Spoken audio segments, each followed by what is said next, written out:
Hello বন্ধুরা, welcome back to my channel Mampi simple daily ব্লগে তোমাদের সবাইকে স্বাগত। আশা করছি তোমরা সবাই খুব ভালো আছো, সুস্থ আছো। আমরাও সবাই খুব ভালো আছি, সুস্থ আছি। সকাল সকাল দেখো এই গাছটা আমি তোমাদের দেখাচ্ছি এই কারণে, কত নীলকণ্ঠ ফুল ফুটেছে। গত 1.5 মাস পর আজ এই গাছটাতে ফুল দেখে আমার খুব আনন্দ হচ্ছে। কেননা এই 1.5 মাস আগে যা প্রচণ্ড গরম পড়েছিল, আমার সবকটা গাছ একদম পুরো, আমি তো কি বলবো, যে ভেবেছিলাম হয়তো আমার গাছগুলো সব গেল।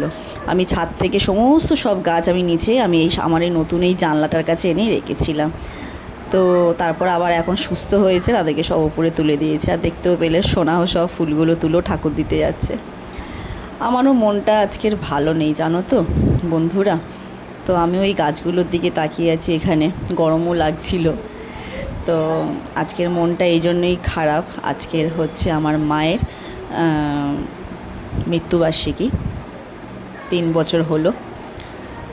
তো চলো কি বলবো আর। তো দেখতেই পেলে একটু ফুলগুলো তোমাদের দেখালাম। অনেক দিন পর ফুলটা নিজে পেয়ে বেশ ভালোও লাগলো। কেননা উপরে ছাদে ছিল, তো প্রত্যেকটা গাছই আমার ছাদে ছিল। তো ছাদে থাকাতে এত যে বেশ আগের মাসে যেরকম যে গরমটা পড়েছিল, সেই গরমের জন্য তো ছাদ থেকে সব জামা কাপড়গুলো, সরি মাথা কাজ করছে না, জামা কাপড় বলছি, সব টপগুলো নামিয়ে নিয়েছিলাম নিচে, ওই জানলাটার কাছে রেখেছিলাম। সাদা জবা, হলুদ জবা, তো এত জবা ফুলের কড়ি এসেছিলো, কড়িগুলো আর ফুটতো না, পুরো হলুদ। এরকম ঠিক কড়িগুলো, বিশেষ করে মোটা জবাটা, হলুদ মোটা জবাটা, এরকম এতগুলো পুরো সাইজ হতো, হই ব্যাস হলুদ হয়ে সব টপ টপ করে পড়ে যেত। তো খুব খারাপ লাগছিল দেখে। তারপর লেবু গাছে লেবুও হতো, একটাও লেবু ফুলও ধরতো না। তারপরে পাতা পুরো সব হলুদ হয়ে গেছিলো, তো সব নিচে নামিয়ে ঠিক করলাম। আর নীলকণ্ঠ গাছের ফুলও বন্ধ হয়ে গেছিলো। তো তারপরে 1 মাস পর এই গাছে, 1-1.5 মাস পর এই গাছে ফুলগুলো আসলো। আর আজকে ভালোও লাগছে না, কেননা আজকে ভুলভাল কথাবার্তা বলে ফেলছি। দেখতেই তো পেলে, ফুলের গাছের টবের বদলে আমি বলছি জামা কাপড়। তো আজকের দিনটা হচ্ছে একটা খুব গুরুত্বপূর্ণ দিন আমাদের কাছে, আমার বোন, বাবা, সবার কাছে, যারা যারা মায়ের আর কি। তো আজকের আমার মায়ের মৃত্যুবার্ষিকী। তো সেই উপলক্ষে শাশুড়ির জন্য যেরকম করেছিলাম, ফুল মিষ্টি দিয়েছিলাম, মাকেও তাই দেবো। সোনা পুজোটা দিয়ে তারপরে ফটোগুলো নামিয়ে ফুল মিষ্টি মালা সব দেবে। আর কিছু প্রস্তুতি নিয়েছি আমি, বোন, বাবা মিলে। তো সেগুলো তোমাদের ক্যামেরার সামনে তুলে ধরবো। কিছু গরিব বাচ্চাদেরকে যতটা পেরেছি, যেরকম সামর্থ্য অনুযায়ী কিছু খাবার তাদেরকে দেব, শুকনো খাবার। তো দেখতে থাকো, ভালো লাগবে অবশ্যই। তো এটা আমি, বোন অনেক দিন ধরেই ঠিক করছিলাম, আজ 3 বছর হচ্ছে। তো আর কোনো মানুষ খাওয়াবো না, কেন যেসব মানুষগুলো খেতে পায় নিত্য প্রতিদিন, যাদের বাড়িতে রান্নাবান্না হয়, তো সেই সব মানুষদেরকে সেই সব উপলক্ষে এইসব কাজের জন্য খাইয়ে কোনো লাভ নেই। হ্যাঁ, যাদের নেই, ঘরে রান্না করো, বা সেই উপলক্ষে সেই বিশেষ কারণের জন্য তাদেরকে খাওয়াও। যারা দুটো খাওয়ার জন্য হাহা করে, যাদের ঘরে নিত্য প্রয়োজনীয়, নিত্য প্রতিদিন যাদের রান্নাবান্না হয়, সেই সব মানুষদেরকে আস্তে আস্তে এবার ত্যাগ করছি। তো ভাবলাম এই সব জিনিসগুলো, যা দুটো হাসি মুখ, যেসব ছোট ছোট ফুটফুটে বাচ্চাদের মুখ হাসি ফুটবে, সেসব মানুষদেরকে কিছুর জন্য যদি কিছু করতে পারি। তো চলো। আর আজকে রান্নাবান্নাও বেশি করছি না, ভালোও লাগছে না। তো দেখো কি রান্না, এখানে ভাত করছি। তো রাকেশ তো কাজে, আমি, তোজো আর বাবু খাবো। ও আবার সেই ভুল বললাম, আমি, সোনা আর বাবু। আর দেখো এখানে ভেন্ডি আলু কেটে রেখেছি, ভাজবো। আর এই যে নুন হলুদ মাখিয়ে রেখেছি। বেগুন, ডালও করছি না, শুকনো শুকনো ঘি দিয়ে বা কিছু দিয়ে খেয়ে নেবো। তো দেখো আমার এখানে ভেন্ডি আলু ভাজা কমপ্লিট। আর এই যে বেগুন ভাজছি, আর 1 পিস আছে, ভাজবো, হয়ে যাবে।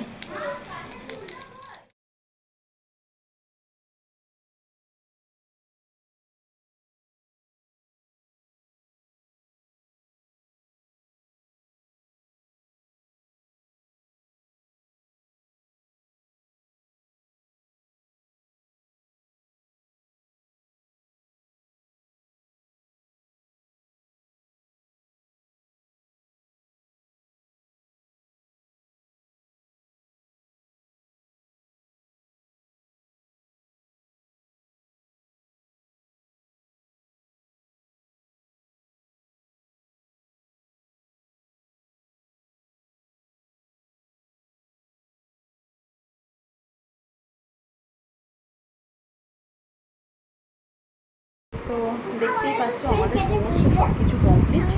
এবার আমরা বেরোচ্ছি, রওনা হচ্ছি যে বিশেষ কারণের জন্য, যে বিশেষ কাজটার জন্য। তো সাথে থাকো, সঙ্গে থাকো, অবশ্যই ভিডিওটা কিন্তু স্কিপ করবে না, ঠিক আছে? আরও ভালো লাগবে তোমাদের উৎসাহ দেওয়ার জন্য, তোমাদের আরও ভালোবাসা পাওয়ার জন্য আমরা যেইটুকুনি পারি। তো খুবই ক্ষুদ্র একটা সামান্য ইউটিউবার আমি। তো প্লিজ ভিডিওটা স্কিপ করো না, দেখতে থাকো। তো দেখো আমরা সবাই রেডি হয়ে গেছি, সোনাও রেডি হয়ে গেছে, খালি তোজো আসছে। তোজো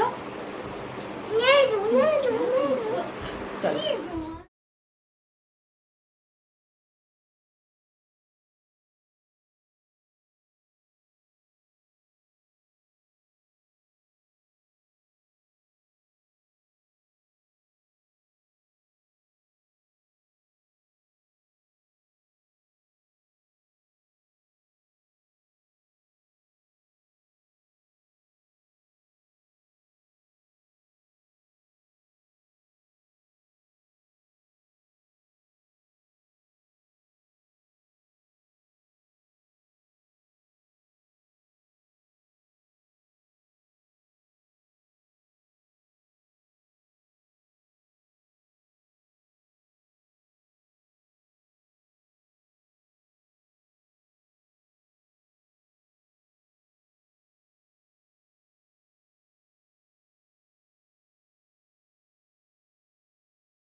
হ্যাঁ দাও দাও।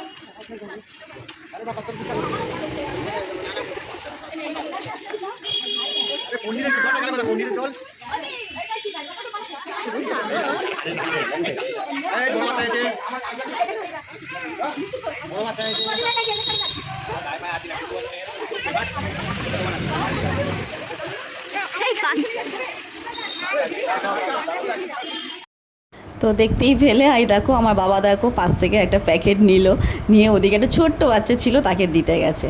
তো কেমন লাগলো তোমাদের? আমাদের তো ভীষণ ভালো লেগেছে, ভীষণ। তো আমরা দিয়ে পাচ্ছিলাম না। তো লাস্টে আমাদের লস্যিটা শেষ হয়ে গেছিলো। তো টিট্টু বললো লস্যিটা নেই, দিদি তুমি এমনি সব ওদেরকে কন্ট্রিবিউট করে দিতে বলো। তো আবার যারা ধরো এক একজনের ঘরে না 4-3টে করে বাচ্চা, তো তাদেরকে আবার বোনকে বললাম যে তারা যখন পেয়েছেন একটা করে, তো একটু প্লিজ তোমরা একটুখানি করে নাও, শেয়ার করে খেয়ে নিও। তাদেরকে বলার পর তারাও অনেক কথা শুনলো, বলছে হ্যাঁ ঠিক আছে, আমাদের ঘরে 2-3টে করে বাচ্চা, তো আমরা ঠিক কন্ট্রিবিউট করে নেবো। তো খুব ভালো লাগলো। তারপর ওখান থেকে চলে আসলাম বাচ্চাদের নিয়ে পার্কে। এই দেখো সব এখানে দোলনা চড়ছে, খুব ভালো। এটা গল্ফ গ্রিনের এখানেই পার্কটা, গল্ফ গ্রিন। তো আমি কোনোদিন আসিনি আগে, তো এই আসলাম ফার্স্ট। তো কেমন লাগছে? আমার তো ভীষণই ভালো লাগলো। তা তোমাদেরও যদি ভিডিওটা ভালো লেগে থাকে তো অবশ্যই এটা সাবস্ক্রাইব করে দিও চ্যানেলটা, আর আমাদের পাশে থেকো।